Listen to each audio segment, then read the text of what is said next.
Hi there, I'm Gail, and this is Shabby Cottage Studio. I'm getting ready to release a set of new journal cards in my Etsy shop, so I thought I would just turn the camera on and show you what they look like.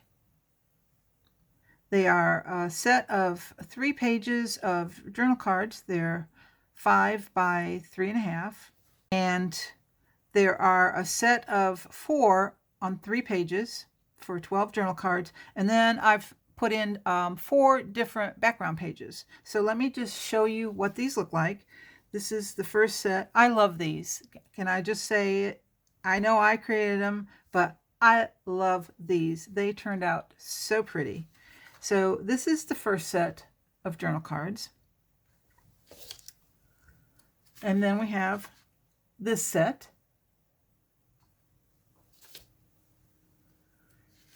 And then the last set. Now the background pages, I did 2 light and 2 darker. These are scans of paper that I have tea dyed, coffee dyed. Actually, to be honest, I don't tea dye or coffee dye. I actually use walnut crystals, for the simple reason that coffee dyeing, I don't like the way the paper smells. I know that it dissipates. I've been told that it dissipates after a certain period of time, but when I'm working with them, I can still smell the coffee. And while I don't drink coffee, I love the smell of coffee. I don't particularly care for the smell of coffee on my papers. And I know that I'm probably in the minority, and a lot of people love that. But so I use walnut crystals, and I just love the way that they turn out. So I don't know what you call them. I walnut crystalled these papers. I didn't coffee dye them or tea stain them. I actually stained them with walnut crystals. So this is one of the light backgrounds. Sorry, chitter chatter. This is one of the darker ones. That's one of the darker ones, and I picked up 2 here. This is the other light one. I left the wrinkle in. I'm all about texture. I'm about wrinkles. I have a few of my own.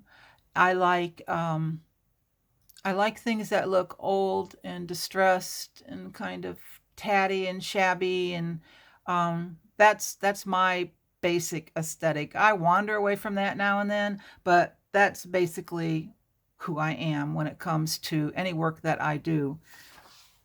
So anyway, those are the 3 pages of 4 journal cards each. So you've got 12 journal cards. You've got 4 backgrounds. These backgrounds could be used with anything that you create. They don't have to be used just with the journal cards. But I wanted to show you, I cut some apart ahead of time so I wouldn't have to do them on camera. So I just wanted to show you the journal cards once they're cut. So this is, and these probably aren't even in order of the sets. I don't know. I cut them up and put them in a pile.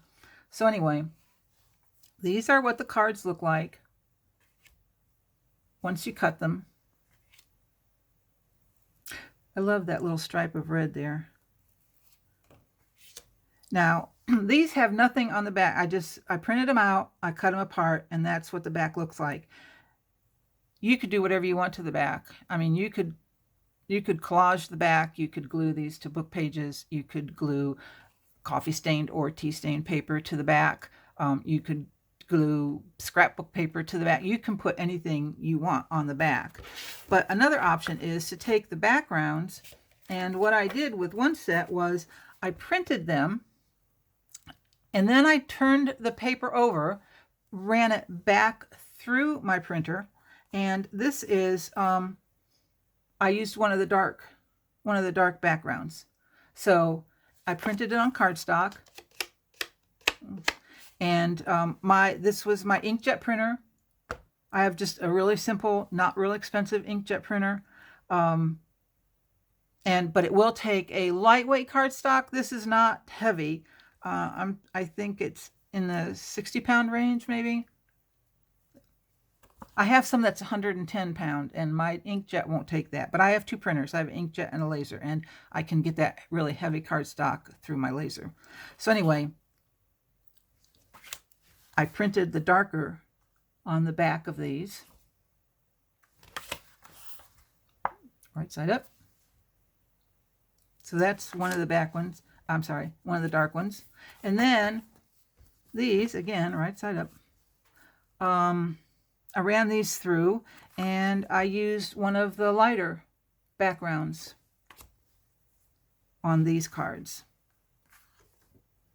So just showing you the cards and the backgrounds.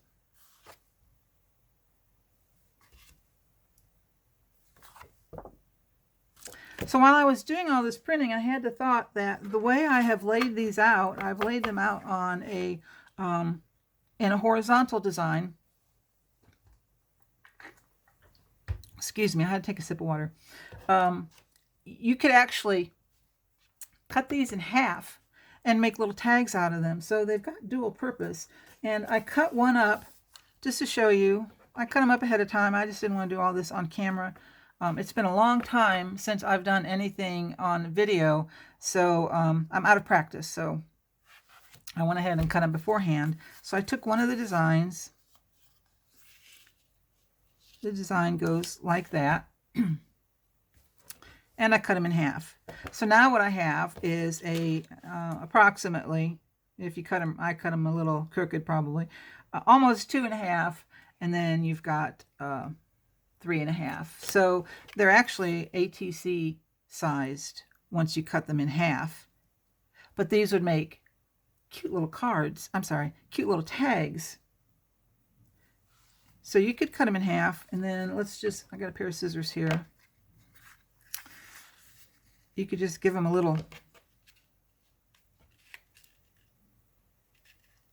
tag shape, like so. If you're an inker, I'm an inker. I usually ink. Come in, ink around the edges. I like to get rid of the white edges. See those white edges? I like to get rid of them. All right, and then I can take my hole punch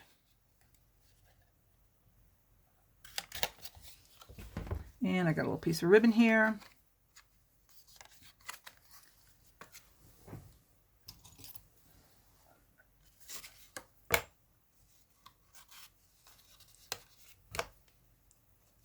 I use tweezers a lot because I do not have small fingers.